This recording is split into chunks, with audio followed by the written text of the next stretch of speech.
보통 이제 이 거래가 안 될 때에는 파는 것도 두렵고 사는 것도 두려울 때가 있는데 지금은 이제 팔고 사는 게 중요한지 살고 파는 게 중요한지 그게 다 돈이 부족하기 때문에 그렇거든요. 네. 근데 유동성이 생기게 되면은 사고 파는 것들에 대해서 순서를 가리지 않고 그냥 사고 싶은 거 사놓고 팔거든요. 분양가 그대로 살 수 있는 것들이 있어요. 그런 것들 중에서 시세가 올라갈 것이 확실할 수 있다고 하면은 신축을 사는 게 맞거든요. 경기도 신축을. 왜냐면은 서울이라고 다 그렇게 올라가는 것은 아니겠지만. 근데 궁극적으로 신축으로서의 프리미엄을 다 누린 다음에는 그거 팔고 서울 구축으로 가셔야 돼요.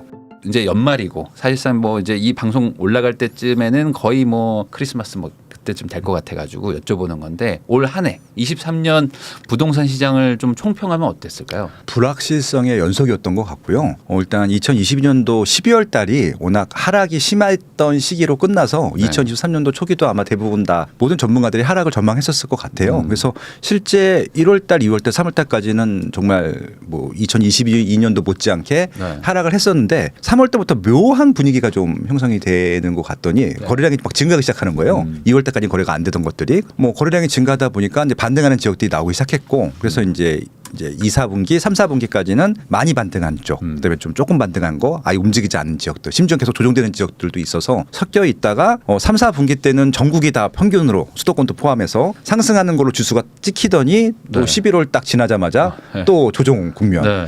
그러니까 뭐 예측이라고 할 수도 없었고 총평이라고 할 수도 없는 것들이 지역마다 상품마다 다 달랐어요. 심지어는 같은 지역 내에 평형 때보다 다르기도 하고 네. 또 새 아파트랑 구축이랑 다르기도 하고 그래서 뭐 이거를 제가 총평을 어떻게 해야 될지 모르겠네요. 아무튼 굉장히 불확실성과 혼돈의 연속이었다 이렇게 좀 정리해 보도록 하겠습니다. 네. 사실 뭐 최근 몇 년 사이에는 뭐 다 같이 올라가고 뭐 다 같이 내려가고 뭐 이런 좀 동조화가 좀 있었는데 지금은 다 개별적으로 다 차별화가 네. 돼서 움직이다 보니까 좀 시장이 되게 좀 혼돈스러웠다.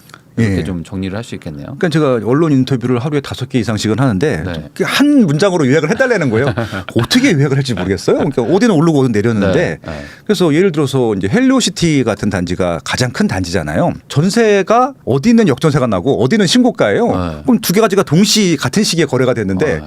이걸 상승했다고 해야 될지 역전세가 났다고 해야 될지 모르겠어요. 그래서 기자님이 알아서 쓰세요 그랬더니 진짜 알아서 썼더라고요. 뭐 어떤 분은 네. 상승했다고 쓰고 어떤 분은 또 하락했다고 쓰고 예, 그런 기자들도 정리를 못하는 장입니다. 그러니까 사실 지금 댓글이나 그런 것도 봐도 다들 뭐 누구는 막 올라간다고 그러고 누구는 네. 우리 집 내려간다고 하고 막 그런 것처럼 진짜 네. 지금 시장이 막 다 각자 움직이고 있는 것 같은데 네. 아까 말씀해 주신 거에서 어쨌든 11월부터는 또 다시 또 이렇게 상승하던 게 또 꺾여가지고 다시 네. 이렇게 하락세로 막 전환되고 막 이런 기사들도 막 나오고 있는데 네. 최근 일이니까 한번 여쭤보겠습니다. 이게 한 달 사이에 뭐 무슨 일이 있었던 건가요? 한두 달 사이에? 일단 유동성이 조금 줄어든 것 같긴 해요. 그러니까 왜냐하면 이 연초에 1.3 대책 나온 다음에 대출에 대한 좀 완화 정책이 있었고 그래서 이제 특례 보금자리론이라든지 네. 아니면 50년 만기 장기 주담대 대출 같은 게 있었는데 일단 특례 보금자리론에서 9억 원까지 받는 것들은 이제 다 소진이 됐고 이제 6억 원 이하만 가능하거든요. 그래서 그걸 보면서 6억 원에서 9억 원 사이 그 금액대가 많이 거래가 됐었구나. 올해 아마 상승장을 이끌었던 것들은 그들이었었고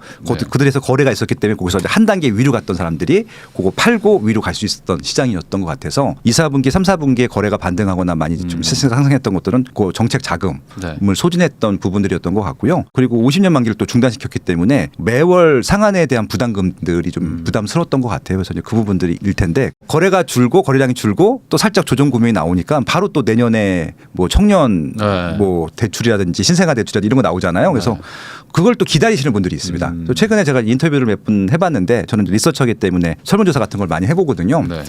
하락 상승 전망보다는 그러니까 좀 내년 초에 대출이 조금 더 많이 나오고 좀 정책 자금 금리가 좀 내려가면은 사겠다고 하시는 분들은 꽤 있거든요. 그래서 아마 1, 2월 달에는 아마 지금처럼 또 이렇게 거래량이 준 것들이 계속 유지되는 것들보다는 조금 거래량이 증가하지 않겠느냐 그렇게 예측하고 있습니다. 그러니까 네. 지금 대출 해주던 거를 이제 막은 효과가 지금 나오고 있는 거고 그렇죠. 또 내년엔 네. 또 새로 또 대출을 또 상품 또 출시하는 것들도 있으니까 그런 네. 것들이 또 다시 또 약간 뭐 거래량을 조금 더 늘릴 수도 있다. 네. 이렇게 볼 수 있겠네요. 네. 그러면 이 대출하고는 뭐 크게 상관없다고 할 수 있는 어떤 강남 3구나 뭐 용산 아직 규제 지역인 곳들 네. 이런 곳들은 뭐 지금 시장에서 뭐 어떻게 움직이고 있는지. 그러니까 여기도 대기 수요가 좀 많은데 일단 말씀하신 대로 강남 3구하고 용산구 같은 경우는 대출을 받는다 하더라도 얼마 안 받아요. 네. 그러니까 이제 LTV로 따지게 되면 한 10%에서 20%밖에 안 받거든요. 그 정도 받아서 도움 받아서 이사 가시는 분들이 많은데 그 안에 안에 이미 살고 계셨던 분들 같은 경우는 어디로 갈 것인가에 대한 고민이 있는 것 같아요. 그래서 이제 재건축 같은 경우로 희망하시는 분들은 뭐 압구정 현대아파트나 이런 것들을 희망하시는 분들이 있는데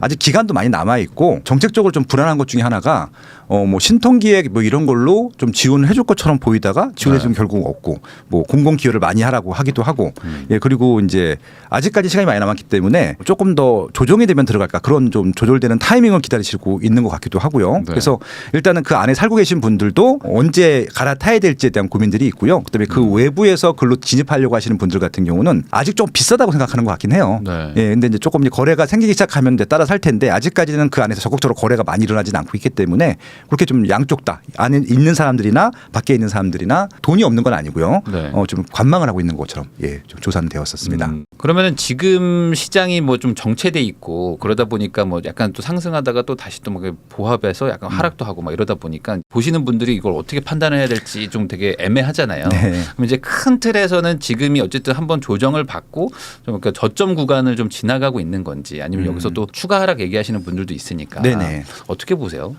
추가 하락이 있을 수도 있고 상승을 할 수도 있습니다. 이렇게 얘기하면 또 뭐 말도 안 되는 뻔한 얘기 한다고 말씀하실 텐데 실제 시장이 그래요. 그러니까 네. 이제 예를 들어서 한 단지에서도 이게 가격선이 실선으로 하나로 가는 게 아니거든요. 거래 시거래 가는 거 점 찍은 거 보시면은 이게 박스권이 있어요. 박스권이 이렇게 움직이는 것들이거든요. 근데 이제 박스권 안에서 움직인다라고 생각하고 그냥 아무 때나 들어가면 되게 좋긴 하겠는데 네. 2021년도에 너무 많이 폭등을 했어요. 근데 그 폭등한 이유 중에 하나가 거래량이 많아서 폭등한 게 아니라 그냥 매건이 비싸게 거래됐을 뿐입니다. 근데 박스권은 유지되고 있었거든요. 근데 네. 박스권을 벗어난 상승 거래가 매건이 거래가 되는 바람에 폭등했다라고 느끼는 것들이죠. 그리고 이제 2022년도도 결국은 박스권에서 하향으로 거래된 게 몇 개 있었거든요. 그러니까 이제 사람들은 박스권에서 위에 거래된 거랑 박스권에서 밑에 거래된 거 갖고 갭이 크니까 네. 폭등장하고 하락장 이것만 생각하는 것들인데 그 박스장에서는 계속 출렁출렁하면서 계속 우상향하는 지역들이 많았었거든요.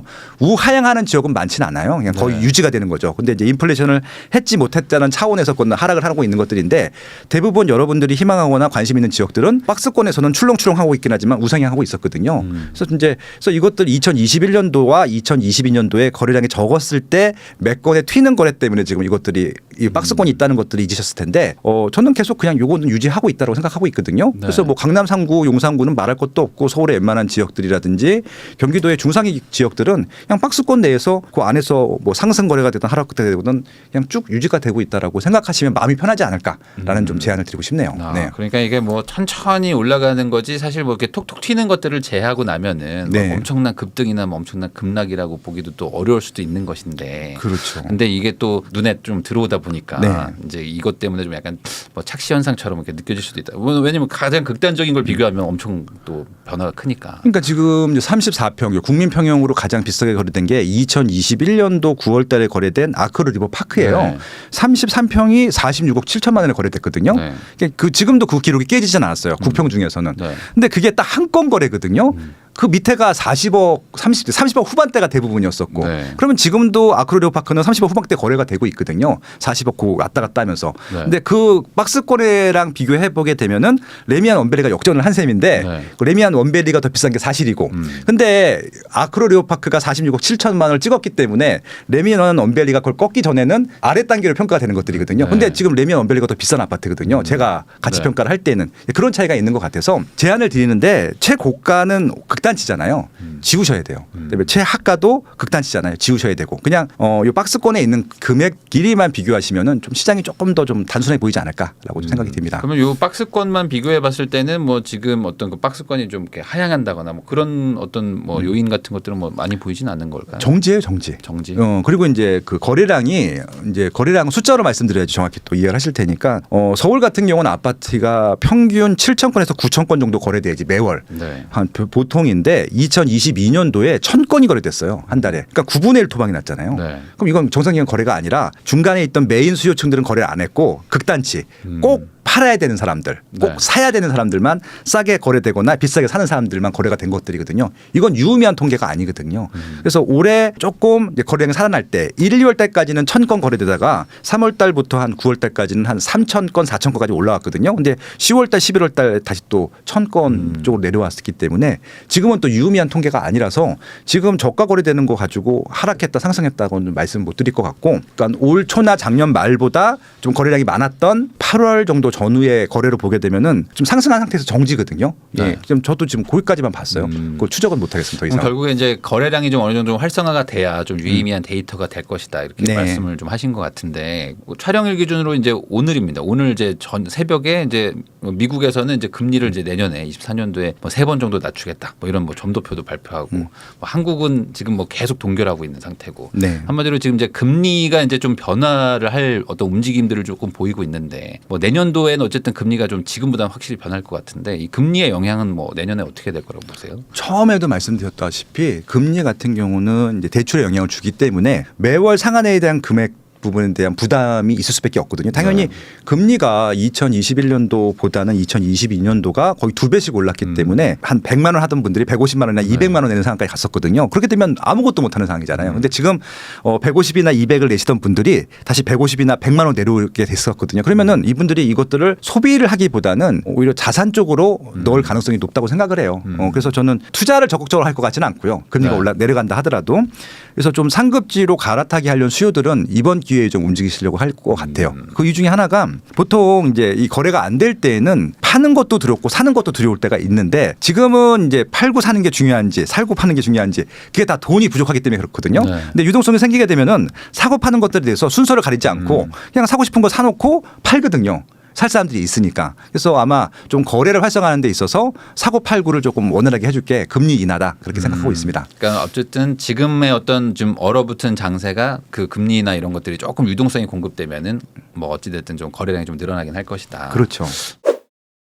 뭐 둔촌주공이라고 해야 되겠죠. 뭐 거기 지금 청약된 이제 아파트의 뭐 실거주 의무를 이제 정책적으로 이제 없애주겠다라고 발표는 했는데 지금 국회 통과는 뭐 안 되고 있고. 근데 뭐 네. 지금 당장 입주인데 네. 이거 어떻게 해야 되냐. 뭐 사람들이 지금 되게 이게 앞으로 시장에 많은 영향을 줄 것이다. 아니다. 뭐 이렇게 막 논란을 뭐 하고 있는 분들이 많거든요. 네. 어떻게 생각하십니까? 이 실거주 의무 폐지 안 되고 있는 거? 참 어려운 문제인데 셈법이 복잡해서 이게 만약에 지방이었다 아니면 독립된 그냥 하나의 도시만의 문제라고 하면은 나쁜 영향을 주는 건 맞거든요. 왜냐하면은 전세 매물이 줄거든요. 그래서 그런데 이제 지금은 이제 시장이 광역화되다 보니까 서울은 경계가 이제 없어요. 이제 수도권이라고 하는 시장 내에서는 서울, 경기, 인천은 그냥 경계선을 지워버린 다음에 그 안에서 계산하시면 될 것 같거든요. 그래서 분명히 서울은 전세 물량이 지금도 적고 그것 때문에 전세 물량이 더 적을 것 같아요. 전세 매물이 안 나올 테니까. 네. 그냥 가격이 올라가야 되는데 지금 경기도나 인천에서 출퇴근하시는 수요들이 증가하고 있거든요. 그런 쪽에서 조금 이제 중저가 지역들을 커버해 줄 수 있다 그러면은 또 그냥 또 그렇게 넘어가는 거예요. 어렵지만. 근데 하지만 아마 인기가 있는 지역들 지금 아마 이제 강남구 개포동에 DH 퍼스트 아이파크라고 하는 단지가 입주장을 시작했는데 6,700세대 중에서 한 반 정도가 전세로 나올 거거든요. 네. 그것만 입주장이 끝나게 되면은 지금은 그 입주장 때문에 전세가 약세일 텐데 없어요. 그러면 서울 전세는 올라갈 수밖에 없거든요. 그러면은 네. 전세가 올라가게 되면 당연히 전세에 대한 부담이 되고 그 전세를 커버하지 못한 사람들은 월세로 돌릴 건데 지금 월세도 굉장히 많이 올랐어요. 네. 좀 많은 분들이 이제 아파트는 월세가 수익률이 안 나오기 때문에 별로 안 따져보셔서 모르시겠지만 통계로 계산해 보시면 놀라실 텐데 전세는 지금 올라갔다 역전세 나고 그러는데 월세는 단 한 번도 빠진 적이 없어요. 특히 2021년도 고점을 찍고요. 2022년도 전세 월세 다 빠졌잖아요. 아니, 전세 매매. 월세는 계속 올라갔거든요. 그러니까 결국은 이제 이 전세가 올라가게 되면은 월세는 더 올라갈 수 있었거든요. 그렇게 되면은 임차장이 되게 어려워져요. 그러면은 임차장이 어렵다면은 이 월세나 이 전세를 받을 거면은 매매로 돌아설 수요들이 있기 때문에 그건 분명히 매매 시세 상승에 영향을 줄 수 있다고 생각하고 있거든요. 그래서 이것도 아마 지역에 따라 다를 텐데 서울의 중하위권 지역 중에서 인천이랑 경기도랑 유사한 지역들은 거기서 해결할 수 있는데 경기도나 인천의 좀 상급 지역 전세나 매매가 같은 경우는 오히려 더 올라갈 수 있는 여지들이 있다. 그렇게 좀 보고 있습니다. 네. 전세 물량이 공급이 안 되는 효과도 나는 거잖아요. 어찌 보면 그게 제일 실거주를 저는 하라고 하는 맞습니다. 거니까. 제일 좀 악영향이라고 생각합니다. 좋지 않은 네, 영향. 사실 그 전세 물량을 뭐 기다리고 있었던 분들도 있었을 네. 텐데 어쨌든 뭐 이게 한편에서는 저 사람들 뭐 그 대출 받아서 뭐 아니면 전세 끼고 뭐 그 갭 투자하려고 했던 거 막아야 된다 하시는 분들도 있겠지만 반대로 생각하면 그게 전세 물량의 또 감소로 또 일어나는 뭐 부작용일 수도 있는 거니까. 네. 뭐 풀린다 아니다 뭐 아직도 뭐 좀 이게 논란이 있더라고요. 그러니까 그건 풀어도 되고 안 풀어도 되는데 그건 네. 국회의원들이 결정하면 되고요. 이건 민주당이나 국민의힘이나 의견은 똑같습니다. 근데 둘 다 이것들을 풀지 못하고 하는 이유는 다른 건 다 풀었거든요. 제가 국회의원 몇 분들을 자문을 해요. 네. 말씀 못 드리지만 네. 양당 쪽 다 자문합니다. 저는. 네. 근데 이제 한번 물어봤어요. 양쪽 다 물어봤어요. 이거 왜 안 푸냐 연초에 하기로 해놓고 한번 물어봤더니 저한테 뉴스를 하나 보여주는 거예요. 네. 그 실거주 뭐 폐지에 대한 것들 댓글들이 달리잖아요. 수천 네. 개가. 어떤 분이 그렇게 단 거예요. 이거 실거주 의무 풀어주면은 가만두지 않겠어라고 댓글 달았는데 거기에 맞아라고 막 그런 거예요. 네. 국회의원들이 겁이 나는 거예요. 왜냐하면 이거 풀어줬다가 분명히 무주택자들이나 어떻게 보면 이분들은 뭐냐면은 이제 그런 논리인 거예요. 아니 집은 내 집 마련이고 실거주하려고 사는 것이지 전세를 주려고 왜 집을 사느냐라고 네. 하는 논리인 거예요. 그분들은. 네. 그러니까 그분들의 의견에 동조한 사람들이 이렇게 많다. 울수 하나에 수천 개 댓글이 달린다. 저한테 보여주시더라고요. 네. 그런 상황에서 국회의원들이 이거를 폐지했다가 4월 총선이 있는데 역풍을 맞을 것 같다는 위협을 느낄 것 같다는 생각이 들더라고요. 이렇게 작은 불씨긴 하지만. 그래서 제 생각에는 총선까지는 안 건들 것 같고 푼다 하더라도 총선 이후면 좀 풀릴 여지가 좀 있지 않을까라는 생각이 들긴 해요. 왜냐하면 전세 매물이 없어서 네. 지금도 하나씩 좀 풀어가는 게 있거든요. 몰래. 네. 예를 들어서 그 오피스텔 같은 경우도 주택과 동일시했었잖아요. 근데 지금 오피스텔은 오피스텔로 좀 빼려고 정책 바꾸려고 묘한 분위기가 계속 흘러가고 있거든요. 뉴스도 계속 그렇게 바뀌고 있고 예 그러다 보니까 그래서 아마 오피스텔도 주택으로 치는 것들 간주하는 것들 아마 풀릴 가능성이 높고 총선이 끝나게 되면은 아마 실거주 의무도 좀 풀어주지 않을까라는 좀 뇌피셜이긴 하지만 지금은 기대를 해보고 있습니다. 네. 지금은 워낙 정치적으로 좀 민감한 네. 시기다 보니까 뭔가 네. 좀 하기가 좀 어려울 수도 있다. 그 물량이 없어가지고 이제 전세가 좀 이렇게 문제가 될 수 있다 얘기를 해주셨는데 사실 이제 뭐 신축이나 뭐 어떤 분양이나 이런 것들이 뭐 계속 잘 돼야지 이게 추후에도 이제 공급이 되는 걸 텐데 네. 요즘에 지금 분양 시장은 어떤가요? 뭐 한때 막 청약 경쟁률 엄청 높다 뭐 이런 얘기도 나왔었었는데. 지금 뭐 일단은 12월 달 이번 달이 물량이 좀 많이 몰리긴 했고요. 올해 좀 분양을 꼭 해야 되는 물량들은 올해 분양을 할 것 같고 서울은 괜찮았어요. 초반에 안 좋았다가 중반 이후로 아마 둔촌주공 다 계약 완판되면서 분위기가 역전됐던 것 같고요. 네네. 그래서 서울은 웬만한 입지들은 다 분양이 다 완판됐고요. 분양가가 높다는 인식이 있는 지역들도 다 완판이 된 것 같고요. 경기도는 반반 정도 된 것 같고, 근데 경기도도 입지가 괜찮거나 좀 인기 있는 공공택지 같은 경우 분양가가 쌌기 때문에 높은 경쟁률로 완판이 되기도 했었고요. 파주 같은 경우 그랬었고요. 근데 지방은 아직도 미분양이 많습니다. 네. 많고 분양을 했다가 슬쩍 지우는 경우도 있고 분양이 하나도 안 되다 보니까 네. 그래서 지금 실질적으로 분양한 물량은 많지는 않았고 지방은 좀 잘 된 지역이 좀 적고 청주만 잘 되는 것 같아요. 청주만 네. 잘 되고 나머지는 거의 다 안 된 것 같고 경기도는 한 3분의 2 정도는 잘 됐는데 대부분 또 저렴한 공공택지들이 잘 됐었고요. 3분의 1은 미분양 났다가 지웠어요. 예. 그리고 서울 같은 경우는 우리가 그냥 아파트처럼 보이는 아파트들은 다 잘 됐어요. 네. 예, 그 아파트처럼 안 보이는 아파트들이 있거든요. 네. 그건 안 됐는데 형식상 아파트. 예. 예, 그런 건 잘 됐기 때문에 좀 지역마다 좀 다르다라는 말씀이고요. 네. 지금 최근에 분양한 것 중에 좀 기억에 남는 것 중에 하나가 청계 리버브 자이라고 하는 단지가 있었거든요. 네. 84가 아니라 그 7378인데 한 12억대 후반이에요. 그러면은 이제 옵션 붙이면 13억이 넘어가는데 연초 아니면 연 중반 정도까지만 하더라도 서울에서도 84 정도인데 비강남권이면 비싸다고 했거든요. 근데 7자 붙었는데도 완판이 됐어요. 네. 수십 대 1로. 예, 그런 것들 보게 되면은 서울은 이제 분양가가 올라왔고 그 정도 분양가라고 하면은 수용이 되는구나. 지금 분양가 인상 이슈가 있긴 한데 지금까지는 괜찮은 것 같아요. 근데 이제 내년이 걱정인 게 원가가 계속 올라가고 있거든요. 네. 일단 원자재 가격도 계속 올라가고 토지 가격도 계속 올라가고 무엇보다 인건비가 올라가고 있어서 올해보다 분명히 비싸게 분양할 수밖에 없거든요. 서울도 그렇고 경기도 그렇고 지방도 마찬가지일 텐데 그러면 지방은 분양하기가 더 힘들 거예요. 지금도 미분양이 많지만 그래서 아마 이제 지방은 그 미분양 물량들을 어떻게 해소할 거냐 같은 정책들이 나올 것 같고 네. 서울 수도권 같은 경우는 이 분양가를 수용할 것이냐 아닐 것인가에 따라서 미분양과 분양이 좀 나뉠 것 같다. 그렇게 좀 예측을 해보고 있습니다. 그러면 지금 지방은 여전히 미분양 문제들도 좀 있고 한데 네. 아까 말씀하신 것처럼 이제 정책이 뭐 이제 뭐 4월 이후에나 좀 네. 바뀌겠지만 그때 되면 어쨌든 뭐 여야 할 거 없이 뭐 지방 미분양을 뭐 살리는 정책을 뭐 쓰지 않을까 네. 나도 뭐 생각하는데 그런 분위기라면은 이제 지방의 미분양 뭐 분양권 같은 거 사고 막 이런 것들은 뭐 괜찮은 거라고 봐야 될까? 보통 어떻게 이걸 판단해야 되나요? 일단 지방에서도 새 아파트 수요들이 있기 때문에 내 집 마련하실 분들은 전 지금도 그 미분양 물건 중에 조건들 좋은 거 있거든요. 뭐 계약금 50%에 30개월 위에 뭐 잔금 치고 중도금 부이자에 옵션 다 공짜고 네. 이런 건 들어가는 게 맞잖아요. 제가 올 초에 대구 수성구가 전국에서 미분양이 제일 많았어요. 네. 그때 저도 추천 많이 했었고 실적으로 좀 많이 미분양이 거의 절반 이상으로 줄었거든요. 그분들은 복 잡은 거죠. 근데 지금 이제 수성구도 더 싸게 못 분양하기 때문에 분양이 좀 중단이 됐어요. 그래서 네. 지금 아마 좀 그런 상태인데 그렇게 내가 실제 거주하는 지역 내에서 좋은 조건의 새 아파트 미분양이 나온다, 분양이 나온다고 하면 저는 하라고 말씀을 드리고요. 투자처로서도 입지가 괜찮은 데들은 장기는 모르겠습니다. 단기는 괜찮을 것 같아요. 왜냐하면 마이너스 P로 팔거든요. 네. 그럼 마이너스 P로 사가지고 정상가로 팔아도 그냥 그 단타 치기는 괜찮은 것들이어서 네. 그래서 저렇게 좀 입지가 좋은 것들 이런 분양권이나 입주권 같은 경우 해보시는 것도 나쁘진 않을 것 같고 지방 갭 투자는 또 지역마다 좀 다른 상황이기 때문에 그건 아마 이쪽 분위기 보시면서 좀 결정하셔야 될 것 같고 그렇습니다. 그러니까 23년에는 좀 분양이 되게 힘든 지역들이 많았는데 24년에는 뭐 정책적이든 뭐 금리든 유동성이든 그래도 올해보다는 좀 나을 수도 있으니까 예. 한번 그리고 관심을 가져보라. 좀 이어서 말씀드리면 분양가가 올라가잖아요. 네. 그러니까 이게 지방 같은 경우는 예전에 분양했던 게 무조건 싸요. 예전에 비쌌는데 네. 지금 최근에 분양한 게 비싸기 때문에 싸 보이는 거예요. 근데 싸 보이는데 할인 분양까지 했잖아요. 네. 그러면은 이제 매력적인 상품이 되는 거죠. 이게 또 시간이 지나면서 네. 네, 높았던 가격이 이제 싸 보이는 효과도 나니까. 그래서 2년 만에 분양이 완판되는 단지도 있고 그래요 실제적으로. 2년 만에. 예. 그럼 마지막으로 요거 한번 여쭤보겠습니다. 뭐 최근에 이제 뭐 국토부 장관도 이제 뭐 교체가 뭐 되고 이제 후보자 뭐 선정도 됐지만 네. 뭐 전반적으로 좀 규제 완화 뭐 이런 얘기들을 좀 하고 있더라고요. 그러면 이제 뭐 내년에 총선도 있고 뭐 결과는 이제 봐야 되겠지만 그냥 큰 틀에서 내년도에 뭐 정책이 뭐 지금부터 규제를 뭐 강화한다 뭐 이런 쪽으로는 안 가지 않을까. 네, 그렇다면은 내년에 어떤 큰 틀에서 부동산 시장의 어떤 뭐 방향성을 어떻게 보시나요? 그러니까 이제 지지부진한 이 거래량은 좀 지속이 될 것 같고요. 지금 이제 요 물꼬가 터지려고 하면은 다주택자들에 대한 정책이 나와야 되는데 아직 부담스러워요. 그래서 4월 전까지는 다주택자를 위한 뭐 취득세 완화라든지 아니면은 뭐 좀 임대 사업을 좀 독려한다든지 아니면 지방 미분양을 샀을 때 양도세를 감면해 준다든지 이런 정책들이 나오기는 어려운 시장 같고요.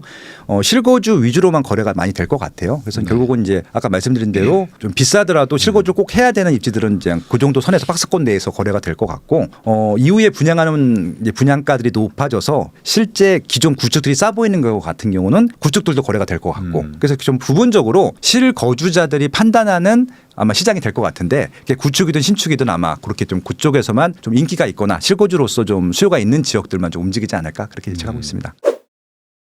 스마트 튜브 김학렬 소장님하고 지금 이야기 나누고 있는데요. 그러면 좀 전세 얘기도 조금만 더 한번 여쭤보겠습니다. 아까 네. 뭐 잠깐 얘기도 하셨지만 지금 같은 단지에서도 뭐 역전세도 일어나고 뭐 전세 상승도 일어나고 막 이런 분위기라고 하는데 그 전세 시장 분위기 뭐 조금 더 설명해 주시면 좋을 것 같거든요. 네, 전세는 지금 매물 자체가 좀 쌓여 있는 지역들도 있고 쌓이지 않는 지역이 있는데 쌓여 있는 지역은 명확합니다. 예, 아마 주변에 신규 아파트 입주 물량이 많을 거예요. 네. 신규 아파트 입주 물량이 많은 지역들 빼고는 전세 물량이 많을 수가 없어요 지금. 왜냐하면 집을 사는 것들을 부담스러워하기 때문에 대부분 네. 다 전세로 가고 싶어하거든요. 여기에 이제 2023년도에 그 전세 사기 문제가 터지는 바람에 다세대 빌라 오피스텔에서 좀 그런 좀 리스크가 있는 분들은 다세대 빌라 오피스텔이 새 거라 하더라도 글로 안 들어가고 글로 들어가고 싶으신 분들은 월세로 들어가거나 아니면은 일반 아파트 구축으로 가거든요. 시세가 네. 비슷하기 때문에. 그래서 이 아파트 쪽 시장은 전세 수요자가 증가했어요. 네. 그러니까 물량이 줄어든 상태에서 수요자가 증가하다 보니까 매물이 지금 없는 상태고 그냥 꾸준히 올라가고 있어요. 전세 같은 경우. 그래서 아마 이것들은 2024년도에도 지속이 될 것으로 일단 보이기 때문에 이 전세가 올라가게 되면 아까 말씀드린 대로 전세가율이 높은 지역들은 매매가에도 영향을 줄 것 같고요. 그리고 심지어는 올해는 정말 다세대 빌라 시장이 어려웠는데 다세대 빌라 가격도 올라갈 지역들이 생길 것 같기도 해요. 왜냐하면 다세대 빌라는 뭐냐면은 전세가랑 매매가랑 거의 붙어 있거든요. 네. 이건 매매로 가도 되고 전세로 가도 되기 때문에 그냥 전세로 갈 거면 사버리거든요. 이런 분들도 나올 것 같아요. 아파트는 비싸기 때문에 못 사고 다세대 빌라 살 사람도 생기기 때문에 그래서 결국은 이제 그런 측면들도 일부 움직일 것 같다는 생각이 들고 있고요. 구축 아파트 시장이 조금 애매했었는데 전세 왜냐하면은 임차 사시는 분들도 새 아파트를 좋아해서 비싸더라도 새 아파트로 가거나 그러니까 다세대 빌라로 갔던 이유 중에 하나가 구축 아파트 가기 싫어서거든요. 춘칙 아파트는 전세가가 비싸니까 못 들어가고 그러면은 신축 다세대 빌라 갔었단 말이죠. 네. 근데 이제 그게 좀 불안하다 싶으니까 다시 구축 아파트로 또 오시는 분들이 있어요. 그래서 이제 아마 이제 구축 아파트의 리모델링을 깨끗이 해놓으신 분들은 좀 그런 수요들도 받을 수 있지 않을까라는 생각이 들기도 하고 그렇습니다. 네. 아 그러면은 지금 이런 얘기 하시는 분들도 많거든요. 한 그 역전세가 이제 시작된 지도 이제 뭐 한 2년 정도 됐기 때문에 이제 내년 한 6, 7월 뭐 그 네. 정도쯤이면 이제 역전세 나는 어쨌든 다 이제 처리가 되고 그 다음부터는 이제 다시 전세 상승 분들이 이제 뭐 본격적으로 시장에 좀 영향을 줄 것이다. 네. 그러면 이제 내년 뭐 중하반기부터는 이제 전체적으로 전세가 막 쭉 올라가는 느낌으로 좀 봐야 될까. 아무래도 집 사는 수요보다는 전세 관련 수요가 좀 많을 것 같은데. 그렇죠. 그러니까 인기 있고 아까 학군지 같은 경우는 이미 벌써 전세 이제 그 수요, 그러니까 공급 부족이 시작이 됐고요. 네. 지방도 학군지 같은 경우는 전세 시장에서 올라갈 것 같아요. 미리 또 왜냐하면 한 번 또 고생을 하면 또 미리 좀 조금 더 먼저 움직이려고 하는 수요들이 생기기도 하거든요. 그럼 또 학군지가 올라가면 또 학군지 옆에 수요도 같이 올라가고 그런 아마 시장들이 펼쳐질 것 같아서 네. 학군지들은 좀 주목해서 보실 필요가 있을 것 같고 예 그리고 이제 전세랑 매매가랑 이게 붙어 있는 지역들 말고요. 아무튼 좀 떨어져 있었는데 이제 매매가가 오르지 않은 상태에서 전세가가 올라감으로써 붙은 느낌이 드는 지역들이 있거든요. 이러면 네. 매매가에도 영향을 분명히 줍니다. 그래서 그런 시장들도 일부 열릴 것이기 때문에 아마 그러면 지방도 아마 갭 투자가 조금 생길 수 있는 여지가 있어요. 적극적으로. 왜냐하면 아직까지도 다주택자 규제가 있기 때문에 다주택자들이 갭 투자를 하진 않거든요. 근데 뭐 단기 투자라든지 아니면 법인 투자라든지 이런 것들을 일부 활용하실 수 있는 활용하는 사람들이 있긴 하거든요. 그래서 아마 그런 시장들도 조금은 활성화되지 않을까 예측은 해볼 수 있을 것 같습니다. 그럼 아까 그 빌라 오피스텔 쪽도 어쨌든 뭐 매매가가 올라갈 수도 있다. 뭐 그리고 아까 말한 좀 전세나 뭐 이런 것들도 뭐 좀 올라갈 수도 있다 이런 얘기도 해주셨는데 그러면 이제 뭐 내년에는 이제 더 이상 뭐 역전세 뭐 이런 거는 이제 정리된다고 봐야 되는 건가요? 그러니까 이제 역전세는 이제 이슈가 되냐 안 되냐의 문제였었지 네. 역전세가 한 번도 안 일어난 적은 없어요. 서울도 마찬가지고 지방도 그렇고 이제 그것들이 워낙 부분적이고 그 아파트에 한정이 돼 있다 보니까 뉴스에 안 나온 것뿐이지 역전세는 늘 있어 왔습니다. 저도 뭐 25년 동안 이 시장에 있어 왔지만 역전세가 없었던 경우는 없거든요. 그러니까 저는 예전에 한참 투자하고 다닐 때는 전국에 아파트가 다 있잖아요. 그러면 매년 역전세 문제가 있었어요. 뭐 입주장 네. 쫙 빠지고. 그러니까 그건 늘 있는 것들인데 좀 이게 공포감이 더 컸던 것 같기도 해요. 실질적으로 역전세가 나기도 했었지만 근데 2021년도에 전세든 매매든 많이 올라가다 보니까 2021년도 전후에 거래됐던 분들은 역전세를 심하게 느끼신 것들이고 그 전후에 거래하셨던 분들은 또 역전세를 또 생생하게 안 느꼈거든요. 그래서 이것들이 뉴스에서 역전세 또 많이 또 폭락을 주장하시는 분들이 역전세를 하니까는 그런 거다라고 생각하셨지 여러분들 실질적으로 역전세 문제들을 경험하셨는지를 한번 따져보시면은 주변에 있긴 있어요. 근데 생각보다 많지는 않았다라고 말씀을 드릴 수 있을 것 같고 문제가 생긴 부분들도 또 정책 자금으로 또 역전세 대출을 한 것도 있었거든요. 그래서 좀 그게 또 한시적으로 좀 치르고 가는 뭐 감기 같은 정도의 역할이 아니고 그냥 그런 현상이 있었다는 것들로만 아시면 될 것 같고요. 그래서 역전세는 다시 말씀드리지만 계속 있을 겁니다. 있을 텐데 그것들에 대한 좀 자금력은 준비를 해놓으십사라고 말씀을 드리고 싶고 대응이 있어야 됩니다. 그래서 네. 너무 무리하게 대출을 받거나 또 무리하게 갭을 붙여서 하시는 것들은 전 하지 말라고 늘 말씀드리는데 그런 부분들은 좀 생기시면 좋을 것 같고요. 근데 이제 질문하신 부분들에 대해서는 그 정도로 이제 역전세는 있었는데 아마 이제 이슈가 없어질 거예요. 전세 가격이 올라가기 때문에 전세 가격이 올라가는 시장에서도 역전세가 발생하거든요. 근데 올라가는 것들이 더 이슈기 때문에 아마 역전세 이슈는 이제 내년에는 많이 언급이 되지 않지 않겠느냐. 예, 그런 말씀입니다. 그러면은 그 아까 이제 입주장인 데들은 전세 물량도 많고 뭐 이렇게 뭐 전세도 좀 이렇게 뭐 올라가지 않고 뭐 이런 얘기 해주셨는데 댓글 달리는 분들 보면은 뭐 우리 동네는 뭐 입주도 없다. 근데 네. 그냥 전세도 뭐 그냥 가만히 있다. 뭐 이런 네. 얘기를 하시는 분들도 있거든요. 그러니까 지금 이 전세가 상승하는 지역과 전세가 상승하지 않는 지역의 어떤 뭐 구분하는 뭐 또 다른 어떤 이유 같은 게 좀 있을까요? 수요가 빠지는 지역들이 있어요. 지방만 빠지는 게 아니라 서울도 빠져요. 그러니까 예를 들어서 서울도 호재가 없는 지역들이 있거든요. 네. 또 교통 호재도 없고 뭐 일자리 호재도 없고 새 아파트 호재가 없어요. 그러면은 중심지는 그런 일이 별로 없는데 서울의 변두리 지역들 있잖아요. 테두리 지역들 같은 경우. 그러면 거기는 경기도하고 인천하고 경쟁에서 지는 거거든요. 그럼 수요를 그걸로 뺏기면은 그만큼 위축이 되고 빠질 수밖에 없는 것들이잖아요. 네. 그래서 경기도나 인천 지역과 비교해야 그러니까 좀 경쟁을 해야 되는 서울의 좀 변두리 지역들 같은 경우는 그런 이유로 빠지기도 합니다. 예를 들어서 뭐 검단 신도시에 입주가 많다라고 하면은 김포도 빠지고 강서구도 빠지고 뭐 그런 거 부천도 이런 식인 것들이거든요. 그렇게 조금 자체 경쟁력이 없는 입지들 같은 경우는 지금도 없지만 앞으로도 없다 그러면은 앞으로도 오르지 않을 거예요. 그것들은 뭐 마음의 준비를 하고 계셔야 되는 것들이죠. 예. 그러니까 결국에 이제 뭐 내가 서울이라는 행정구역 안에 있다고 해서 올라가는 것도 아니고 네. 그 주변 지역들과의 어쨌든 경쟁이니까 모든 거는 네. 거기서 이제 뭐 경쟁력이 없다 그러면 뭐 특별한 호재도 없으니까 자연스럽게 이제 주변으로 뺏겨 나간다. 그렇죠. 그래서 저는 서울, 경기, 인천은 경계선을 다 지우시는 게 맞고요. 그냥 네. 다 서울 특별시라고 생각하시고 그 이제 김포 편입 문제가 나왔잖아요. 네. 김포가 서울에 편입되든 편입되지 않든 간에 그냥 김포구예요, 그냥. 그다음에 뭐 구리구고 네. 광명구고 그렇게 생각하시고 평가를 하셔야지 서울로 편입되면 올라가고 그런 문제는 아니에요. 이미 서울에 편입되지 않은 과천 같은 경우는요. 오늘 뉴스 보니까 과천의 평균 전세 가격이 평당 4,300만 원이래요. 서울시 전체 전세 가격이 2,200만 원이거든요. 네. 2배가 비싸요. 과천은 경기도인데 왜 비쌀까요? 그런 것들 그렇죠. 과천은 뭐 웬만한 좋은 서울 웬만한 구보다 예. 낫죠. 그러니까 네. 과천도 그렇고 분당도 마찬가지고 판교가 포함된 뭐 광명이나 하남도 서울의 웬만한 지역보다 중위권 지역보다 비싸거든요. 그러니까 결국은 경기, 서울, 인천의 경계선을 다 지우고 한번 객관적으로 보시게 되면은 뭐 서울이라 하더라도 무조건 안전한 지역은 아니고요. 인플레이션만큼 못 오르면 다 하락하는 거랑 똑같기 때문에 그런 마음의 준비도 하셔야 될 것 같고 진짜 실고조용이 아니라면 빨리 파셔서 조금 더 올라갈 입지로 바꿔 타시는 것들도 좀 필요하지 않을까라는 좀 제안입니다. 그럼 소장님 말씀을 좀 들어보면은 지금 내년에는 어쨌든 전세 상승이 좀 더 있을 수 있는 지역들도 많으니까 네. 그러면은 내가 지금 무주택자라면은 전세 상승을 그냥 계속 그냥 견뎌야 되는 건지 아니면 네. 그냥 뭐 집을 사야 되는 건지. 왜냐면 이게 전세가 이제 2+2니까 요번에 이제 만기돼서 한번 들어가면 또 한 4년 살 수도 있잖아요. 네. 그럼 4년 뒤에 집값까지 좀 이제 예측을 해야 되는 점점 더 어려운 이제 네. 상황으로 가는 건데 이 매매와 전세 이거 어떻게 좀 기준을 잡고 선택을 해야 될까요? 글쎄요. 일단 무주택자분들은 제가 이 의견을 단 한 번도 바꾼 적은 없어요. 그 영상 아직 있죠. 제일 조회수 많이 나온 거. 뭐 전세하지 말라는 거. 네, 네, 아직 있죠. 네. 그게 저는 정답이라고 생각하고 네. 있거든요. 그러니까 이게 뭐 매매가가 올라간다 내려간다, 전세가가 올라간다 내려간다 이게 중요한 게 아니라 전세만 살게 되면 기회를 계속 뺏기는 거라고 저는 생각을 하고 있거든요. 실제 내가 집을 사서 거기 실거주하지 않아도 돼요. 그러니까 집을 사는 게 중요한 것 같고 사면서 여러 가지 배울 수 있는 부분들이 있거든요. 그래서 나는 실제 내가 산 집에 자가 거주해도 되고 아니면 다른 지역에 월세나 전세 사는 한이 있어도 집을 사는 행위는 무주택자라면 분명히 하셔야 된다는 생각을 해보고 있고 더군다나 이렇게 애매한 시기가 좋은 것들이거든요. 상승장에는 제가 섣불리 사라는 얘기를 못 하겠어요. 솔직히 막 너무 많이 올라가는 것들도 있고 그래서 네. 그러니까 정확히 가치 평가나 입지 비교나 상품 비교를 할 수 없는 분들은 이게 난 것 같은데 자꾸 올라가는 지역들을 보시는 분들이 있어서 네. 상승장에서는 좀 그게 좀 힘들어 보이는데 그냥 지금처럼 애매한 시즌 같은 경우는 매수자 우위 시장이잖아요. 협상도 가능하고 또 대출도 지금 무주택자 같은 경우는 충분히 많이 나오는 시장이기도 하고 또 내년 초 같은 경우는 정책 대출도 나올 수 있어서 잘 하면은 20대 30대 분들 같은 경우는 뭐 신생아나 뭐 청년 같은 거 섞으면은 1.6%까지도 받을 수 있더라고요. 네. 그러면은 무조건 좀 사야 된다고 생각하거든요. 제일 좋은 걸로. 하시면 좋겠다는 생각을 해보고 있고 그리고 좀 욕심이 있는 분들 같은 경우는 뭐 재개발 재건축도 좀 해보시면 좋을 것 같고 이번 기회 그것도 네. 내 집 마련하는 것들이니까 나는 월세 같은 거 살더라도 아니면은 그냥 몸테크라고 하는데 낡은 집 사셔갖고 리모델링 깨끗이 해놓고 들어가 사는 것도 방법이고 아니면 입지가 좀 떨어져 있으면은 나는 좀 직장 출퇴근하기 편한 곳이나 애들 교육 환경 좋은 곳으로 거기서 임차 살면서 사두는 것들 그냥 보시면서 가격 올라가거나 정비 사업이면 정비 사업 진행되는 거 보시면서 그렇게 하려고 하셔도 될 것 같고요.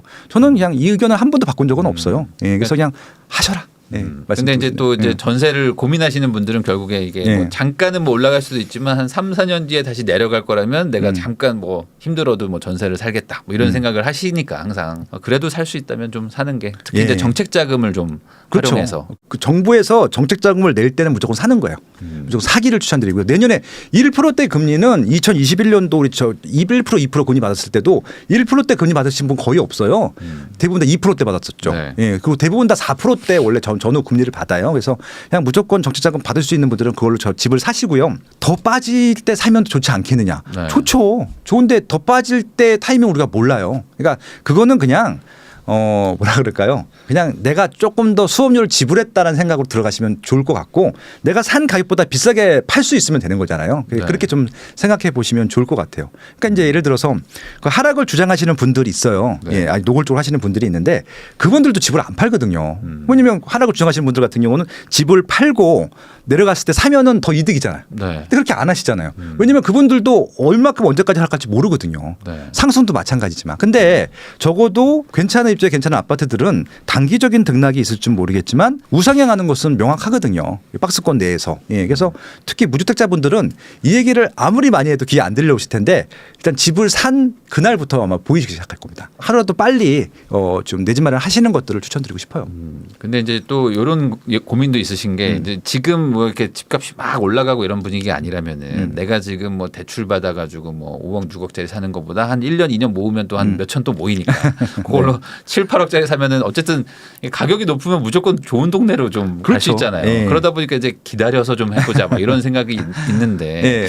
24년에는 뭐 그렇게 기다릴 필요까지는 없을까요? 그러니까 이제 이것도 이제 이건 정답이 있는 거예요. 네. 왜냐면은 상승기 때는요 비싼 게 더 많이 올라요. 하락기 때는 비싼 거랑 싼 거랑 갭이 좀 붙어 있고 그래서 네. 지금 사셔야 돼요. 만약에 상승하는 거 보고 들어가시면은 갭이 더 벌어져 있을 겁니다. 오히려 지금이 더 좋고 비싸질 것들 사는데 좋은 시점이라고 하는 것들이고 상승기 때보다 침체장이 더 오히려 내 집 마련이나 갈아타기가 좋다라고 좀 답변 드리고 싶어요. 네. 그게 참 손이 쉽게 나가진 않지만 네. 그때가 사실은 더 적기이지 다들 살려고 하면은 뭐 그때부터는 또 매물도 없고 뭐 매도자 우위로 가면은 뭐 진짜 못 사잖아요 또. 그러니까 작년 이맘때도 여기 나왔었는데 작년 12월 달에도 제가 집 사라고 말씀드렸을 거예요. 똑같은 질문을 하셨던 것 같고요. 근데 생각해 보세요. 작년 12월 달하고 올 1월 달이 제일 좋은 시기였어요.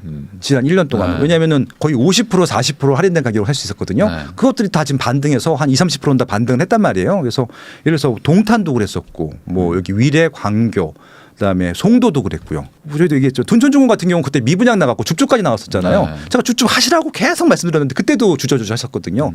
결국은 그런 것들은 그때가 타이밍이거든요. 사람들이 주저주저 할 때. 네. 근데 그것들이 올라가는 것들은 다 명확하고 이거는 상승 하락과 상관없이 미래에 올라갈 아파트는 다 알아요. 근데 이게 지금 들어갈 타이밍인지 아닌 타이밍인지 거기서 이제 의견이 차이가 있는 것들인데 저는 기술적인 방법들을 알려드릴 수는 없어요. 근데 적어도 사는 것들이 안 사는 것들보다는 유리하다는 말씀을 좀 드려보고 싶네요. 네. 네.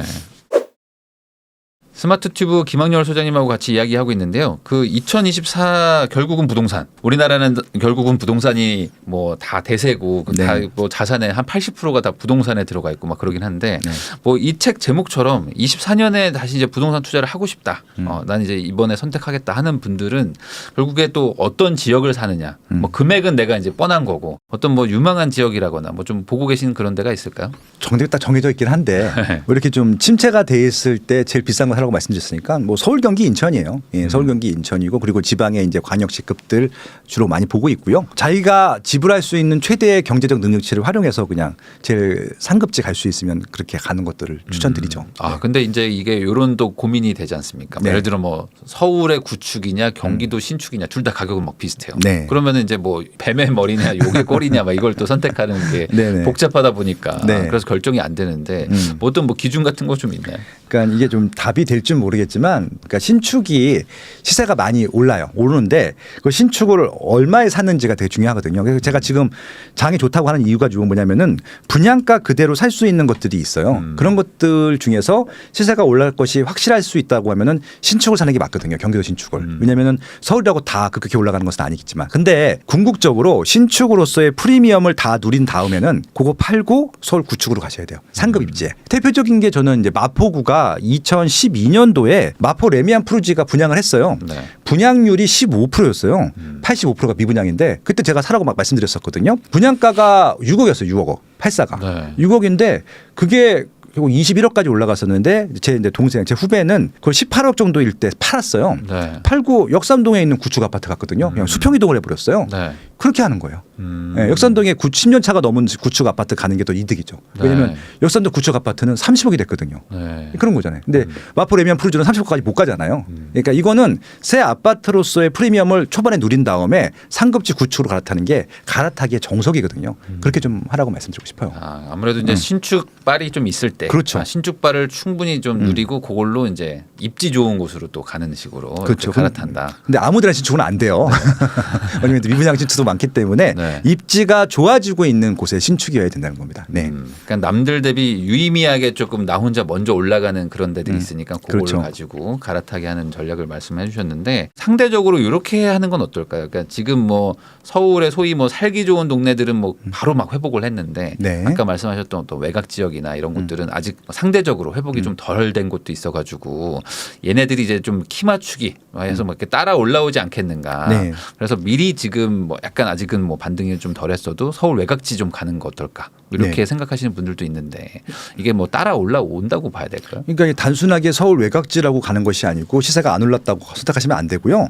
여기에 기본적으로 수요가 있는지를 좀 보시면 좋을 것 같아요. 지금 서울 외곽지 중에서도 저도 보고 있는 지역들이 꽤 있는데 입지 괜찮고 새 아파트 같은 경우는 반등을 하거든요. 결국은 뭐 소름에서 이제 서울 같은 경우는 노도강, 금강구, 중랑구가 좀 하급지일 텐데 거기서도 가격이 빠졌다가 올라가지 못한 것들은 올라갈 수 있을 것 같아요. 근데 이제 그 외에 구축들 같은 경우는 아까 말씀드린 대로 붙어 있는 지역에 예를 들어서 이제 뭐 노도강, 중랑구 같은 경우는 구리나 의정부나 남양주나 하남이랑 경쟁해야 되는데 네. 저요.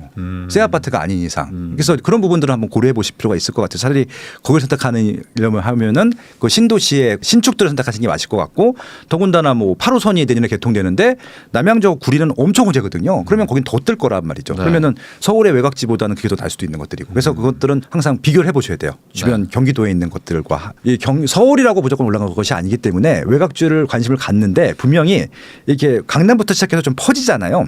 온기가 올 때 받을 수 있는 아파트들이 있거든요. 그래서 이제 그런 것들은 막 교통망도 봐야 되고 아파트 상품성도 봐야 되고 예, 수요도 봐야 되니까 예, 그런 것도 따져본다고 하면은 서울이 지금 반등하다 솔직히 말긴 했거든요. 근데 다시 반등당이 오면 올라갈 수 있는 아파트는 아직도 좀 꽤 있다고 생각을 합니다. 예. 그러면 이제 뭐 어떤 과거처럼 뭐 대세적으로 막 다 같이 올라가고 이런 장이 아니다 보니까 네네. 따질 건 따져봐야 되고 차라리 경기도의 신축급이나 뭐 그런 것들이 뭐 서울 좀 외곽의 구축보다 뭐 나을 수도 있다. 예. 그리고 내년에 또 이제 하나 기대하고 있는 것 중에 하나가 뭐냐면은 노후계획 도시예요. 네. 노후계획 도시라고 하는 것이 이제 1기 신도시 시기에 만들어진 90년대 초반에 만들어지신 100만 제곱미터 이상의 20년 이상 된 택지 개발 지구에 있는 아파트들인데 그게 재건축 이슈가 있거든요. 네.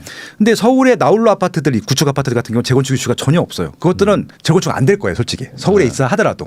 재건축이 안 될 아파트가 많고 훨씬 더 많거든요. 근데 재건축이 될 만한 아파트 경기도에 있는 건 더 좋은 거잖아요. 그래서 그런 것들도 한번 비교해 보셔야 될 것 같아요. 네. 근데 이제 말씀하셨던 또 서울 외곽지들이 또 아까 말씀하신 그 특별법에 해당되는 지역들도 있지 않습니까? 뭐 노원구라든지 뭐 이런 네, 데들은. 노원구는 특별법이 상관없이 그냥 해당이 안 돼도 좋은 입지고 상계동 주공 같은 경우는 지금도 괜찮고 목동도 더 좋고요. 네. 개포지구도 포함이 돼 있고 수서도 포함이 돼 있는데 서울은요 노후계획도시 특별법과 상관없어요. 되면 더 좋은 거고 안 돼도 네. 그대로 갑니다. 예, 그러니까 경기도가 문제죠. 경기도는 그거 안 되면 못 갑니다.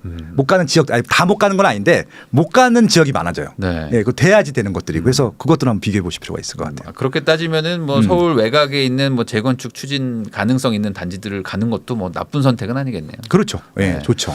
다만 이제 문제가 그거 아니겠습니까? 이제 이 재건축 뭐 규제를 좀 풀어주고 뭐 지금 이번에 제초안도 좀 완화도 하고 막 하는데 그렇다고 해서 이게 정말 되냐? 네. 재건축이 정말 될까에 대한 걱정들도 많으신데 어떻게 보세요? 이제 재건축 재개발 가능성에 대해서. 그러니까 지금 무조건 재건축이 되는 아파트는 좀 반포주공 1단지로 끝났다고 생각을 해요.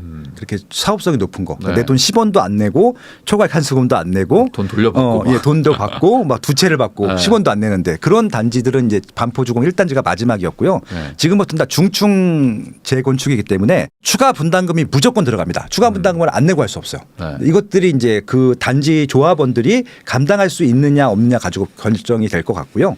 예를 들어서 최근에 이슈가 하나 있었잖아요.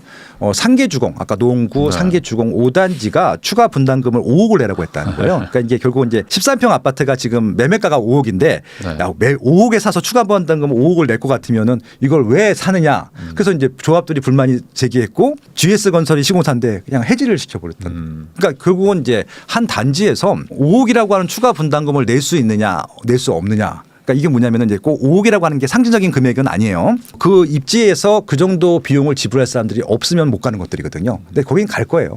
갈 건데 왜냐하면은 5억을 내도 싸거든요. 네. 왜냐면 5억에다 5억 보태서 지금 13평인데 34평 아파트를 공짜로 주는데 그걸 안 받으면 바보지. 예, 그러니까 그건 당연히 갈 건데 그냥 좀 그 시공사랑 실랭이를 하고 있다고 생각합니다. 근데 이게 되게 중요한 이슈가 뭐냐면은 5억이라고 하는 추가 분담금을 냈는데도 주변에 있는 신축보다 뭐 경쟁력이 없어. 그럼 못 가는 거거든요. 그렇죠. 예, 그리고 5억이란 돈을 낼 사람이 없으면 못 가는 겁니다. 근데 5억이라고 돈을 낼 사람들이 그 단지를 선택하느냐 이것도 문제거든요. 그래서 네. 결국은 그 조합, 그 단지를 구성하고 있는 조합들의 경제력이 재건축을 갈지 안 갈지를 결정할 것 같아요. 사업성이 중요한 게 아니라 네. 경제력이 더 중요한 것 같아요. 예. 사업성이 나온 단지가 없기 때문에. 예. 그냥 결국에 이제 예전처럼 뭐 그냥 뭐 공짜로 짓는다 뭐 이런 없어요. 게 없기 때문에 결국에 조합원들이 이제 십시일반 부담을 해야 되는데 그러다 보면 이제 당연히 뭐 분쟁도 막 생기고 많습니다. 뭐 예. 싸우고 하면서 뭐 또 지지부진해지고 막 이럴 거라서 이 무조건 된다고 생각하시는 말고 하나하나 또 뭐 알아보고 들어가야 되겠네요. 그러니까 지금 이제 재건축 정비 사업 이슈가 되게 많아요. 그러니까 재건축 말고 재개발도 많은데 지금 서울시에서는 신통기획하고 모아타운 막 밀고 네. 후보지 엄청 지정해 놨거든요. 저는 그거 거의 못 간다고 봐요. 왜냐하면 모아타운이나 재건축 쪽 아닌 재개발 쪽 신통통합기획은 돈들이 없는 지역들이거든요. 다 공짜로 집을 지어주는 줄 알아요. 네. 모아타운이나 신통기획을 해도 공짜가 아니에요. 돈을 내는 거죠. 그러니까 조금 혜택을 받는 거고 공공기여를 많이 해주면 더 많이 해주겠다 그 얘기거든요. 공짜로 집을 지어준 데가 아니라 네. 용적률을 좀 올려서 공공기업 갖고 가겠다는 얘기고 나머지 내가 알아서 하라거든요. 빨리 해줄 테니까. 근데 돈이 없으면 못 가는 거잖아요. 그래서 그런 지역들 중에서 재개발 구역 같은 경우는 못 갈 지역들 너무 많을 것 같고 재건축 지역에서도 신통기획 해줘도 못 갈 지역들이 있을 것 같아요. 그것들은 분명히 따져보셔야 됩니다. 그 재건축 추가이익 환수제 제가 아까 약간 얘기를 했는데 이거 뭐 완화됐다고 해서 뭐 크게 영향을 줄까요? 한강맨션이 네. 7억 8천 내기로 했다가 7억 2천 내는 거거든요. 그게 무슨 놈이 뭐 장난하는 것도 아니고, 예, 그러니까요. 5천만 원 깎아가지고 뭘, 예, 그러니까 한강맨션은 부자들이 사는 단지이기 때문에 갈 수 있는데 네.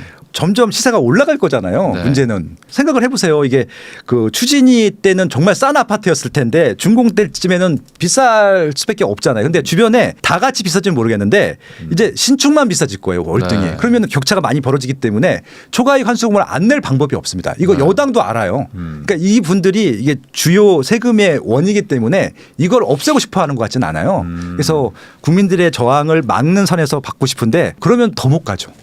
더 못 갈 수밖에 없죠. 재건축이.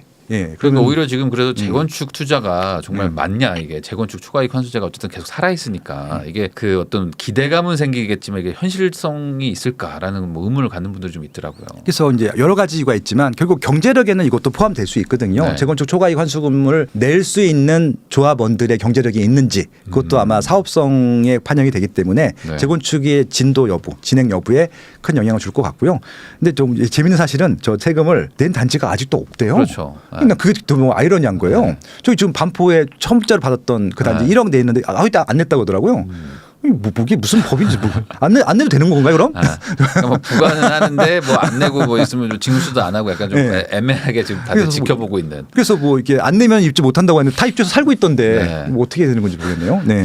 그래서 이게 좀 개인적으로는 좀 이 법이 좀 개선이 좀 많이 돼야 될 것 같은데 어쨌든 뭐 조금의 완화는 됐지만 이게 뭐 네. 시장에 막 하자 할 정도로 바뀐 건 아니다. 제가 국회의원분들 가끔 미팅 하는데 그냥 없애라고 노골적으로 말씀드려요. 저게 왜 존재하는지 모르겠다고. 왜냐하면 이게 이익이 실현된 게 아니라 나중에 그렇죠. 양도세가 거둘 거잖아요. 네. 그냥 본인들도 모르겠다고 하시더라고요. 누가 만든 법인지 모르겠지만 모두가 네. 모르는 법이 돼버렸네요. 네. 아 그러면 또 요거 하나 좀 여쭤보겠습니다. 그 현실적으로 시청자분들이 뭐 돈이 뭐 내가 많아가지고 뭐 10억, 20억짜리 사겠다 이런 분들보다는 네. 나 이제 뭐 현금 뭐 1억 정도 뭐 2억 있어가지고 우리 맞벌이 해가지고 차근차근 뭐 모아서 집 사자 뭐 이런 분들일 것 같은데 그런 분들은 사실 뭐 5억대 뭐 6억 뭐 이런 아파트를 뭐 보지 않을까. 네. 뭐 많이 봐도. 그렇죠. 근데 여기는 아직 특례보금자리론이 좀 살아 있지 않습니까? 그렇죠. 네, 그러면 요 가격대는 조금 좀 유망하다고 좀 봐야 될까요? 뭐 한 5억이나 뭐 4억 후반대 이런 것들이 좀 어쨌든 대출의 영향으로 좀 유동성이 있으니까. 그러니까 그 금액대가 서울에선 좀 애매해요. 네. 그러니까 아까 말씀드린 상계 주공처럼 재건축을 할 수 있다. 나중에 추가 분담금을 내는 것들을 감수하고 들어가실 분들은 그렇게 하시면 좋겠어요, 솔직히. 근데 재건축 이슈가 없는 5억대, 6억대 아파트들은 솔직히 지금 향후에 가격이 많이 올라갈까 생각해 보면은 별로 일단 재건축이 안 될 것 같긴 하거든요. 네. 용적률을 다 찾아 먹었어요. 네. 근데 용적률 찾아먹게 되면은 재건축은 안 되고 리모델링밖에 없는데 리모델링은 추가 분담금을 내가 100% 다 내야 되거든요. 네. 그런 부분들이 있기 때문에 좀 가격 상승에 대한 좀 제한폭이 있어서 실거주 목적이라고 하면은 그런 아파트들은 조금 인기가 좀 시들할 것 같고 오히려 경기도권엔 많죠. 공공택지 같은 경우는 다 아예 5억 원대 전후로 분양하거든요. 네. 국민주택 뭐 5구 같은 경우는 너무 많고 네. 84도 5억 원대 전후로 되게 많거든요. 그러면은 경기도는 입지가 좋아진 데가 많기 때문에 또 GTX가 또 많이 활성화되고 나면은 그런 공공택지에서는 저 가격대로 신분이 완전 히 달라지시는 분들 나올 것 같아요. 왜냐하면 네. GTX 개통된 다음에 한 5억대 6억대 분양 받던 것이 분명히 한 15억까지 갈 가능성이 높거든요. 그러면은 2배 이상 오르잖아요. 네. 그런 지역들 보는 곳들이 더 낫지 않을까 그런 생각을 합니다. 네. 그 방금 말씀하셨던 그 재건축이 안 될 것 같은 그냥 좀 뭐 실거주는 할 수 있지만 뭐 특별한 호재도 없는 뭐 이런 아파트들의 미래는 앞으로 좀 안 좋다고 봐야 될까요? 어떤 뭐 인구 문제나 뭐 이런 것들까지 고려했을 때. 그러니까 경쟁력이 없죠. 그러니까 시세가 빠지진 않아요 또. 왜냐하면은 탄탄하게 잘 졌고 또 리모델링을 깨끗하게 가면은 그 안에 들어가면 새 아파트 같아요. 네. 더군다나 지하 주차장도 있고 그러면은 뭐 그냥 거주할 만 하거든요. 그리고 또 단지가 관리도 되잖아요. 다세대 빌라 새 거보다 무조건 좋습니다. 거기가. 좋기 때문에 그 정도 수요는 있기 때문에 그 정도 수요 선에서 아마 인플레이션 전후로 해서 정도. 예, 올라갈 것 같고 이렇게 인플레이션 확 올라가는 것들은 어렵죠. 차라리 그래서 그런 거 살 바에는 뭐 내가 뭐 전세나 월세로 좀 살더라도 뭐 네. 재개발 아예 투자해놓고 그렇죠. 뭐 중장기로 보자 이렇게 하시는 분들도 있는 것 같은데. 저 그거 추천드리고요. 아까 말씀드렸고 차라리 그 지방의 신규 아파트 중에 호재 있는 것들 그런 거나 서울에 진짜 상계 주공도 괜찮고요. 뭐 네. 여유가 되시면 목동도 좋고 그리고 재개발 구역도 아직 좀 가격이 많이 조정된 것들이 있거든요. 그런 것들 좀 중장기로 투자하시는 것도 나쁘진 않을 것 같아요. 그 재개발 쪽에 좀 가격대들이 좀 많이 좀 저렴해져가지고 예. 해볼만하다 뭐 이런 예. 얘기들을 하시는 분들이 있던데. 네. 근데 지금이 딱 그런 시기라고 봐야 될까요? 어느 그렇죠. 정도? 피가 또 확 올랐다 빠졌으니까. 근데 이제 피가 올랐다가 빠진 것들에 대해서 되게 겁내시는 분들이 있는데 피가 많이 붙었던 데들은요. 좋은 단지에 대부분 좋지 않으면 피가 많이 붙을 수가 없거든요. 그래서 그런 데들은 이렇게 조정이 많이 될 때 들어가시면 좋겠다라고. 한번 피가 그렇게 올랐다는 거는 다시 한번 또 올라갈 가능성도 있으니까. 대부분 그거 다 정고점 좀 넘어갑니다. 예, 그건 걱정 안 하셔도 될 것 같아요. 네. 예. 초반에 잠깐 얘기를 해주셨지만 저희 채널에 이제 아무래도 돈이 없고 그리고 이제 막 직장인인 분들도 있다 보면은 뭐 네. 3천 5천 모으면 부동산 뭐 사고 싶어요 하면 자연스럽게 가는 게 네. 지방갭 투자인데 네. 지방갭 투자 지금은 어떻게 보세요? 이게 진짜 10년 전까지만 하더라도 무조건 하라고 말씀을 드렸는데 네. 지금은 무조건 하라고 말씀을 드릴 수는 없어요. 왜냐하면 아까 서울도 안 올라가는 아파트가 있다고 말씀드렸는데 지방은 더 많거든요. 그리고 아예 버려진 아파트들이 많아요. 그러니까 네. 버렸다고 하는 게 전세는 있어. 근데 매매가 없어요. 그런 데들. 매매 수요 자체가. 예, 그러니까 부르는 게 갑인 데가 있어요. 그러니까 심지어는 전세가 세팅이 돼 있는데 전세가로 가져가라 그래도 안 갖고 가요. 그런 단지들이 너무 많아서 지방은 그냥 묻지마 갭투자는 어려울 것 같고 정말 그걸 하고 싶으신 분들은 공부를 많이 하셔서 다른 쪽에 경험을 쌓으신 다음에 나중에 정말 하시면 좋겠다는 말씀을 드리고 싶어요. 근데 1억 갖고 지금 지방에는 갭투자할 수 있는 게 많긴 하거든요. 근데 그 많다고 하는 것은 그 선수들이 그걸 왜 놔뒀을까 한번 생각을 해보시면은 네. 좋을 것 같아서 차라리 그 정도 금액이면은 분양권이 날 것 같아요. 지방에서도 네. 분양권은 올라가거든요. 예, 조건 잘 보시면은. 그래서 그것도 그냥 저 분양권 같은 경우는 분양권 상태에서 한번 해보시는 것도 손절매도 가능하니까. 예, 차라리 그렇게 부동산 투자를 맛보시고 싶으신 분들은 차라리 지금 지방 갭 투자보다는 분양권 혹은 또 이런 것들은 있죠. 아까 말씀드린 대로 수요가 많은 입지들이 있어요. 근데 매매 가격은 안 올라. 구축이기 때문에 신축이 아니라서 네. 월세가 나와요. 그러니까 네. 서울은 월세 수익률이 안 나오는데 지방은 5% 전후가 나오는 그렇죠. 있죠. 예, 소형 그렇죠. 아파트들이 꽤 많아요. 네. 그러면은 서울에 있는 오피스텔도 5% 수익률이 안 나오는데 지방은 아파트인데 관리도 다 해주고. 네. 그런 살다 보면 또 재수가 좋으면 재건축을 한다 그럴 때도 있거든요. 근데 월세 나오니까 네. 버틸 수 있는 것들이고. 예, 그래서 부담도 안 되니까 그런 것들은 한번 해볼 만하죠. 예. 어디 막 공단 앞에 있는 거 막 이런 네. 것들 뭐 기숙사처럼 학교 쓰는 앞에 있는 데들, 거. 뭐 학교 네. 앞에 있는 네, 거 이런 맞아요. 것들은 대학교에 수익률 있는 많이 거. 나오는데 병원 앞에 있는 거 이런 거 네. 괜찮고요. 근데 또 수익률만 보고 들어가시면 또 나중에 또 못 네. 나올 수도 있으니까 좀 조심조심. 네, 그래서 그런 것들은 세팅을 해놓은 다음에 그 수익형 부동산을 사시는 나이 많으신 은퇴하신 분들이 있어요. 그분들은 사세요. 몇십만 원 정도만 나오게 네. 되면 세팅해 놓으면. 예. 네, 그러니까 참 이게 지방 부동산 투자가 어쨌든 지금은 조금 어려울 수 있고 단순 갭자는 네. 예, 반대. 네, 예. 그리고 이제 아직 뭐 다주택자를 뭐 풀어준 것도 아니기 네네. 때문에 뭐 외지인들이 막 들어와 사는 뭐 그런 분위기도 아니니까 좀 조심조심 하시면 좋을 것 같습니다.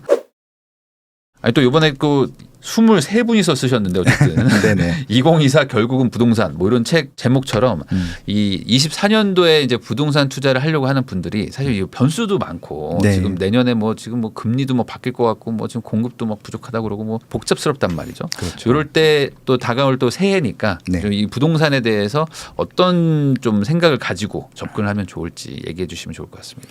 변동성은 늘 있고요. 그러니까 아마 주식도 그렇고 채권도 그렇고 부동산도 있을 겁니다. 근데 그래도 그 변동성 속에서 리스크가 제일 낮고 가장 안전한 상품들이 부동산이라고 생각을 했고 이게 이제 정해진 제목은 네. 2024년도의 부동산 트렌드를 저희가 네. 요약한 거예요.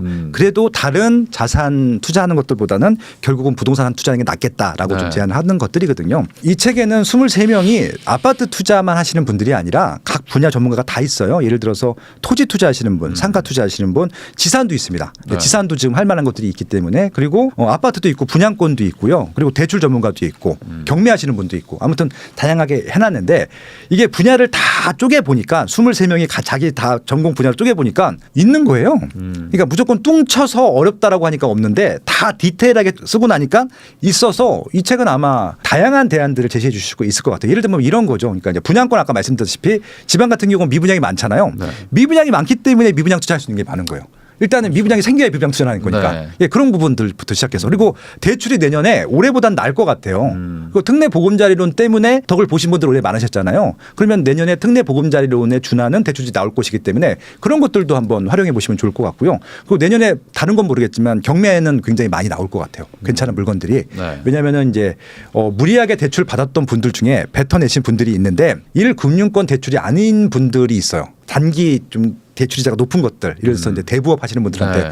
받았던 분들은 이분들은 짤 없거든요. 바로 그냥 경매 넘어버리기 때문에 그런 물건 중에서도 괜찮은 것들은 싸게 잡으실 수 있는 것들이 꽤 있을 것 같고요. 그래서 생각보다 공부를 하니까 다양한 부분들이 많고요. 그리고 이제 다행인 것은 뭐냐면 2022년도 시장이 안 좋았잖아요. 그리고 2023년도도 별로 안 좋았던 것들이 있어서 2년 동안 안 좋아져서 막 던지는 것들이 있어요. 네. 상가, 지산 이런 것들. 근데 수익률을 계산해 봤더니 수익이 나와. 그건 입지가 괜찮은 것들은 잡을 수 있는 부분들이잖아요. 그래서 지금 아마 공부를 하게 되면은 생각보다 2년 동안 시장이 안 좋았기 때문에 2024년도에 기회가 오는 상품들 지역들이 생겼다는 것들 예, 그런 것들만 좀 공부를 해보시면은 그래도 2023년도보다는 월등히 좋을 것 같아요. 저는 시장 분위기는 이게 가격이 올라간다가 아니라 살 것들이 많다. 그런 말씀을 드린 겁니다. 네. 사실 뭐 이 기회라는 거는 뭐 진짜 뭐 안 좋을 때 다들 힘들 때 그럴 때 이제 뒤져가면서 찾아야지 기회가 그렇죠. 나오는 거지. 사실 뭐 다들 뭐 좋다고 할 때는 기회라는 게 사실 없지 않습니까? 맞습니다. 그래서 이제 오히려 아까 말씀하신 것처럼 23년, 24년 지금 거의 한 2년 정도의 어떤 텀이 있기 때문에 그 한번 다양한 어떤 주제를 가지고 부동산을 한번 접근해 보시면 그 안에서도 기회는 있을 것이다. 네, 이렇게 들어도 되죠? 네. 오늘은 스마트 튜브 김학렬 소장님을 모시고 최근 집값 분위기부터 내년도 부동산 시장을 전망하는 것까지 다양한 주제를 가지고 한번 이야기를 나눠봤는데 시청해 주신 분들께 도움이 되셨기를 바라봅니다. 다시 한번 시청해 주셔서 감사하다는 말씀 전하면서 저도 소장님과 인사 나누겠습니다. 소장님 오늘 고생 많으셨습니다. 네, 초대해 주셔서 감사합니다.